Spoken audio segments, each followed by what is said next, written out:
Hey guys, as I said, I'm going to start posting some short videos telling my story of becoming a graphic designer, an artist. So, when I was 12 years old, I had a friend whose father was a commercial artist. He worked for the St. Pete Times, and I was fascinated by his work, and I started to look at books and magazines that he had about design, typography, logos, advertisements, everything relating to commercial design.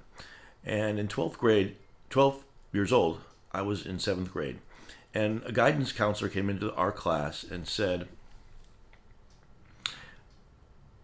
"We want you to fill out this questionnaire, and this questionnaire is going to help determine if you could become the type of occupation that you want to, doctor, lawyer, whatever." So I thought, oh, this is interesting.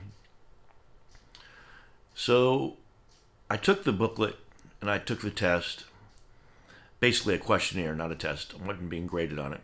So the questionnaire had simple, basic questions relating to: do you like people? Are you into math? How old do you expect to be when you go to college? Stuff like that.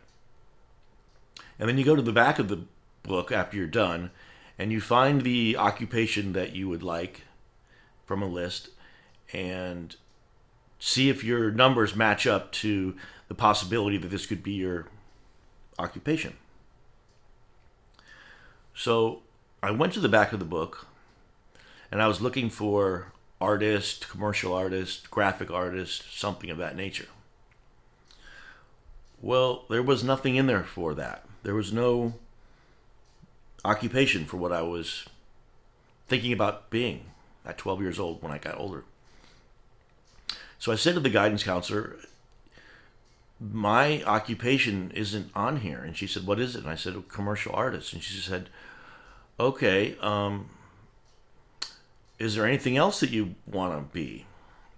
Obviously, this is not a scientific test. It's just something put together by people that don't understand.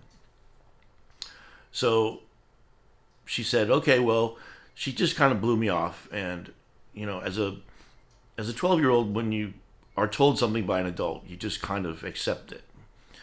And I went home and I told my mom that I took this questionnaire, this test, to see if I could match up with what I wanted to be in life. And I said it didn't have it on there. And she said, "Okay, well, what did you want?" I said, "Well, I want to be a commercial artist. I want to be a designer, a graphic designer, a creator." And she said, "Well, what did the booklet have on the cover?" And I said, "Well, I don't know. Why?" She said, "Well, what was it?" I said, "Well, it was a drawing of a little boy and a little girl, and a headline of what the booklet was about, and some color and drawings." And she said, "Well, you know that somebody designed that was a graphic artist, a commercial artist. So one day you could become a person to design a booklet just like that. Every book that you have in school, every textbook, every cover, every shirt, every sign, everything that you can think of was created by a graphic designer." And I thought, well, that's a nice thing to say, and it made me feel quite a bit better because it was coming from my mom, an adult, and I felt like this was a pivotal moment for me in my life. And my mom said, "You could be really anything you want to be. You don't need a questionnaire to tell you that you can or can't be something." And some of you may have had that happen in your life when you were younger or older, and something or somebody said something or profoundly gave you an answer to something that when you were told you can't do something. So that at 12 was something that I always remember to this day. I remember the booklet. I remember what it looked like. I remembered the teacher, the guidance counselor, the classroom. And my walk home to tell my mom this story, who could have said to me, "Don't worry, everything will be fine. Don't worry about it." But she didn't. She understood that I wanted this idea to be a designer, a graphic artist. So she gave me a solution that was the perfect answer.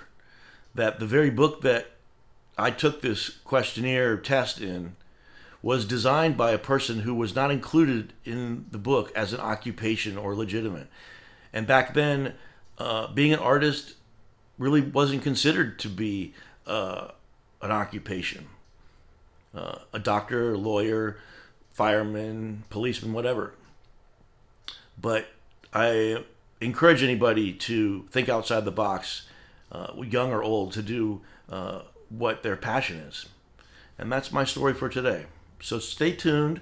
The next story will involve a mentor and a teacher that changed my career goals and ultimately my life. Thank you. Peace out.